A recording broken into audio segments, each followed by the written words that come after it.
What's good, everybody? It's Bro Humza, and today, guys, I'm coming to you with a brand new video. But before we get into that, guys, please go ahead and leave a like on this video, guys. Let's try and get 20 likes by the end of the video, and of course, subscribe if you have not already, because we're trying to hit 10,000 subscribers by the end of the year. And finally, guys, check out all the socials down below, especially our Discord, and comment, because I try my best to respond to each and every comment. But without further ado, guys, let's get right into the deck profiles. Alright, guys, so now we are going to be talking about the first deck profile of the three, which is going to be Nimble Spright, or like a pure variant of it. Again, since I'm going to be talking about three deck profiles in this one video, I will be kind of keeping my explanations very short later on, just because, of course, the ratios are going to be the same more or less.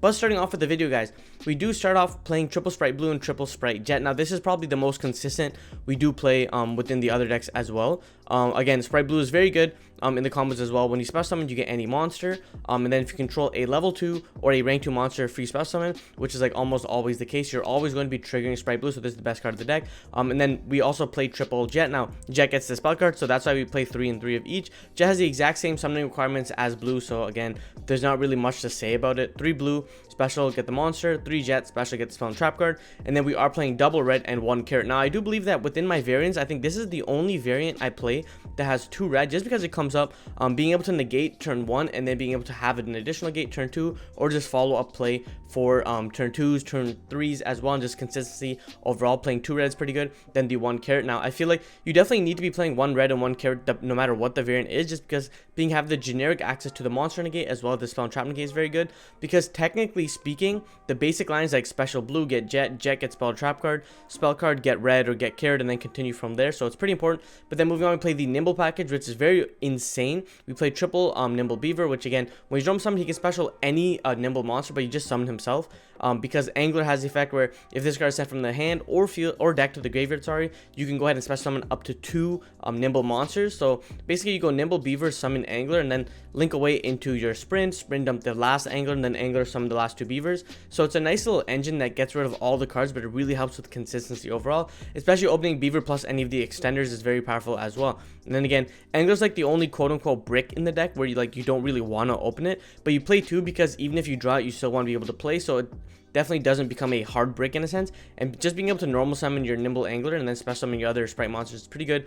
Then we play triple Fenrir. Now again, this I was saying that it's kind of a pure variant, kind of not really. And the reason why you play Fenrir is not only is he an additional body on board, but he's just a very good board breaker going second or even going first, providing some sort of disruption when you pass it onto your opponent's turn. And he doesn't really conflict with any of the cards because he is a free special summon, so you can special summon him, normal summon Angler, special summon a Jet or Blue, whatever, and then continue playing from there. So it's very good. If you're trying to play around Nibiru though, however, being able to play Fenrir, you would have to do a weirder play where you go into Gigantic earlier, but it doesn't matter because Fenrir is still very OP in what he does. But then moving on to the monster hand traps, we play triple Ash Blossom. Again, just very generic cards, and FTK against Branded as well. It can out cards like Book of Eclipse. It's just a very good card. When Ash is back in the meta, it's always kind of a better meta, or it's a more rounded out meta. There are more variations of the meta to go around. And then triple Nibiru, again, Nibiru is a very good card in what it does, being able to kind of threaten board wipes, makes your opponent play a lot more passive around this card, so Nibiru is a very powerful card as well. And then the 1 Ibli, because we do play the Ibli lock, so that's what I'm saying that Fenrir is a very good card because it helps you get an additional body on board, so you don't need to open Nimble Beaver plus Fenrir. You can go like Fenrir plus a bunch of 2s as well. And then Ibli, being the Ibli lock is very good. Even opening Ibli is not too bad, because the only issue is you can also summon monsters except link monsters, so like if you open Ibli, you can't special summon, so you have to do like a weird play where like you continue to play earlier and then try and get Ibli in the grave. And then we play the 1 Goliath. Now Goliath is the new card, the new flavor choice that a lot of Spright decks are playing when they end on Mannequin Cat. You basically go target the Cashier monster, summon out Goliath. Now Goliath's 2700, so it's very hard to beat over, and it basically locks your opponent out from playing the game, so then you can kind of use your Spright cards to hard disrupt them instead of focusing on negations. And then moving on to the monsters, or spell cards, we're playing triple Pot of Prosperity. Again, super consistency in what it does. I've seen decks play Desires as well, but in my testing, you side out Desires a lot because you don't want to be banishing face down against the Cashier deck. So being able to go Pot of Prosperity is very good. Kind of picking what you want as well. Digging into the missing pieces is pretty good, especially when your missing pieces are like Book of Eclipse, which can literally just out any board, or almost any board in the current metagame right now. It does lose the Ash Blossom, but it's fine because Book of Eclipse is Book of Eclipse. Then we play the triple Spright starter. Now again, it's E-Telly. It helps trigger your Blue and your Jet, which helps get the other pieces as well. You always starter for Blue if you don't have it. If not, you go ahead and get Jet to get your either Gamma Burst or your Spright Smash. Now Smashers, you guys know it's a non-targeting banish. It's a very good disruption as well. You can banish, you can target one card your opponent controls and banish it, or not target, sorry, but you use it, banish for cost, and then you can banish on resolution the effect, which is very good. And then Gamma Burst is a new card that a lot of decks have been playing now. This basically enables you to OTK through the Gigantic Spright lock. It also helps you kind of facilitate nice and like easier boards to kind of deal with. And then it does have the other effect where you can target one XYZ, link, rank, whatever monster in your graveyard, and then go ahead and banish this card from your graveyard and then target it. It gains 1400 attack, so it's a very good card. Your opponent never sees it coming a lot when you go second, so it helps you OTK. Of course, we already talked about Spright Smashers, and then we play the infinite impermanence, because the way that this format is you're going to be playing a lot of go second cards. So we basically have triple Ash, triple Nib, triple Imperm, triple Book of Eclipse, so that's 12. If you count Fenrir, it's 15. If you count Pot of Prosperity, you're literally seeing any of these cards going first, almost. And if not, then you're seeing your engine card, which is very good. Then play the one Double Cross. You guys know how I feel about Double Cross. It's a very good card. Moving on to the side deck cards, because we are talking about the other variants, I'm not going to be saying tech choices. I'm just going to be saying like specific cards you can play in this variant. You can play the Newman. So Newman is very good against Sword Soul. So when they summon the token, you summon out Newman. Now it says neither player can special monsters with 1800 or more attack. So it's very good in that regard. So this locks out Sword Soul. And then you can play Space Time Police as well. This card is basically target one face-up card your opponent controls, banish that target. So it's another option you can play against the Cashier deck. Now moving on to the extra deck, guys. We're playing double Spright Sprint. Now again, you play 2 because you don't want Cashier to rip it. But again, 2 is very important when you go through it. One Nightmare Phoenix, one IP, one Unicorn, one Avermax, the one Mannequin Cat. Now Mannequin Cat is how you get into your Newman, Space Time, and your Goliath play. Mannequin Cat is also how when you summon ability to their side of the field, you can continue playing by going blue into Jet, Jet into Smashers, Cross, Gambers, everything like that.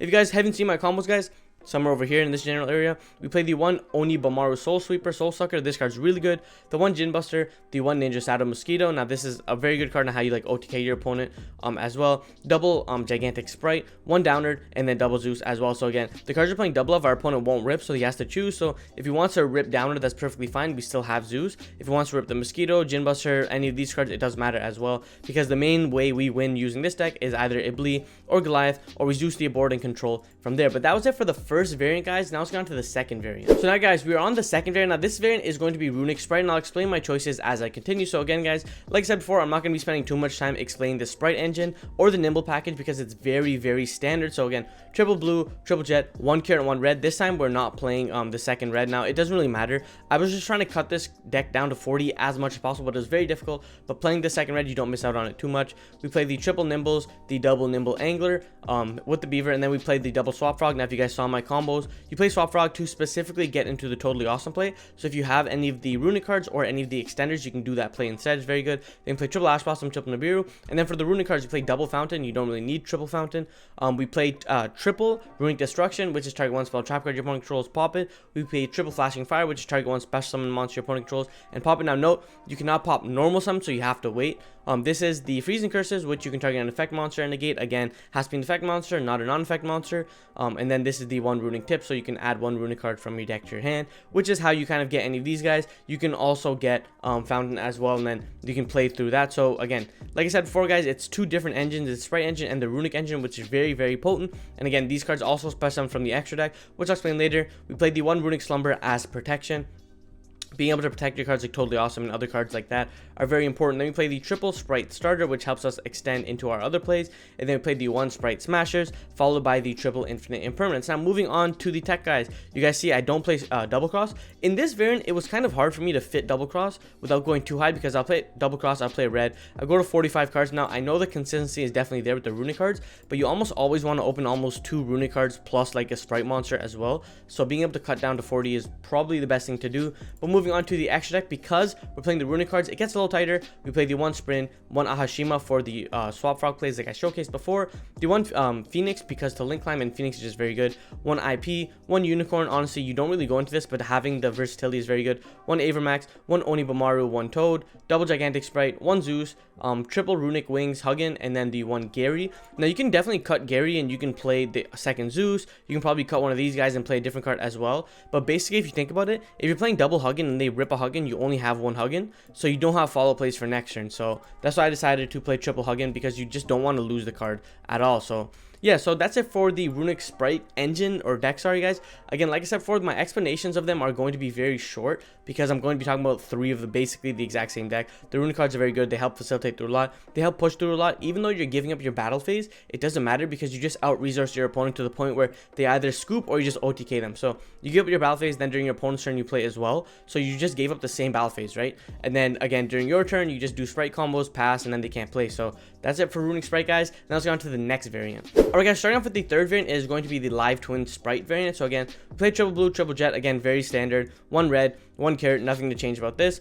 You can play the second red if you want, but now we are playing triple Live Twin Kissy Kill and triple Live Twin Lilla. Now, if you guys don't know, Kissy Kill says, if this card is normal special summon and you control no other monster, special summon 1 Lilla monster from your hand or deck. Note that it says 1 Lilla monster from your hand or deck. It doesn't say like 1 Live Twin Lilla or something like that, so that's something important to note. But then moving on from Kissy Kill, we play Lila. So Lila says you special summon 1 Kissy Kill monster from your hand or deck, okay? And then they also have like the nice little trickster effects where like if your opponent declares an attack, pay 500 life points. If your opponent must pay, so something like that. Then moving on, we play 1 of each extender. So we play the 1 Lilla Treat and the 1 Kissy Kill Frost. So again, Lilla Treat works well with Kissy Kill and Kissy Kill Frost works well with Lilla. So Lilla Treat says if you control a Kissy Kill monster, special summon this card from your hand. When either player takes damage involving this card, banish this card, target 1 face-up monster your opponent controls, it loses attack equal. So if they're pushing for game, they can attack. You can use this effect to banish it, kind of like an annoying Sky Strike card in a sense. And then play the 1 Frost. Now Frost is technically better. Frost says if you control blah blah, if once returned this way, if a card is added from the main deck to your opponent's hand, you manage the card and draw 1 card. So you draw a lot in this engine. So you guys will notice that there's a lot of tech cards that you guys can draw into. So that's it. We play 1 and 1. You can probably cut Treat just because it's not that good, and you can up your count to like red or maybe less normal summons. But moving on to the hand traps, we play triple Ash Blossom, triple Nibiru, and then we play the triple Sunny Snitch, which is essentially like a Rhoda or like a Tenki. Basically when it's activated, you can add 1, and then this card has the effect where it burns your opponent and you gain 200 each time they normal or special summon. So it's an annoying effect. It helps them not really OTK you.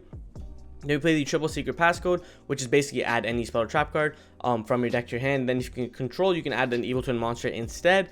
And then we play the triple Spright Starter, which is the E-Telly. Works very well like post side or doing this combo first and then getting into these cards as well. And then we play the 1 Gamma Burst, helps you OTK, especially because all these cards are linked to rank 2s, so it works very well. 1 Spright Smashes, again Disruption. And then we play the 1 Pot of Prosperity. Now Prosperity is a very good consistency card. In this deck, I see it more as like a OP upstart, just because you will be drawing consistently during your turn 1.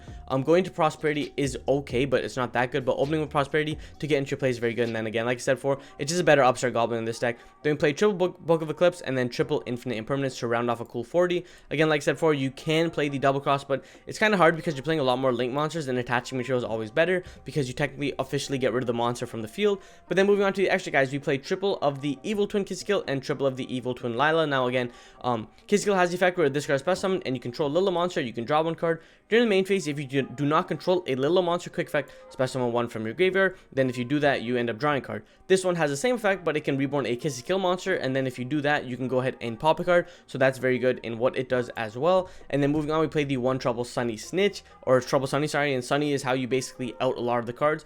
And then it also helps you facilitate a lot of underrated OTKs because he has the Dragon Buster effect where you contribute this card, that's summon 1 Kissy Kill and 1 Lila monster from your graveyard. So he's very good in that regard as well. So being able to go ahead and out your opponent's monsters with a big monster like this and then going into an OTK with Gamma Burst is very, very nice. But that's it for like the link monsters we play. Then moving on, we play the 1 Sky Cavalry. Now this is specifically for getting into your Zeus lines. Can be destroyed by battle. Very, very annoying. The 1 Jin Buster. Now Jin Buster is a very good card. You can definitely cut it. There's a lot of boards where I'm like kind of messing around. I'm like, okay, like I'm not really ending with Jin Buster and my opponent always attacks over it. The 1 Mannequin Cat. Now Mannequin Cat helps you facilitate a lot of plays as well. Mannequin Cat, target your opponent's monster to continue playing with like a lot of the darks is kind of the main thing what you're doing with it. Then being able to go into the Mannequin Cat Gigantic Spright Zeus line is also very good. Then play the double Gigantic Spright, the 1 Downward, and the double Zeus. Now that's it for my 3 variants, guys. If you guys really liked it, I'd really appreciate it if you go ahead and like and subscribe. So guys, that was it for the video. If you guys liked the video, please go ahead and leave a like on this video, guys. If we're not at 20 likes, please go ahead and leave a like. If we are at 20 likes, let's see how far we can get it. And of course, subscribe for more awesome content. My name's Hamza, and like I always say, keep on shining, never go on your dreams. Peace.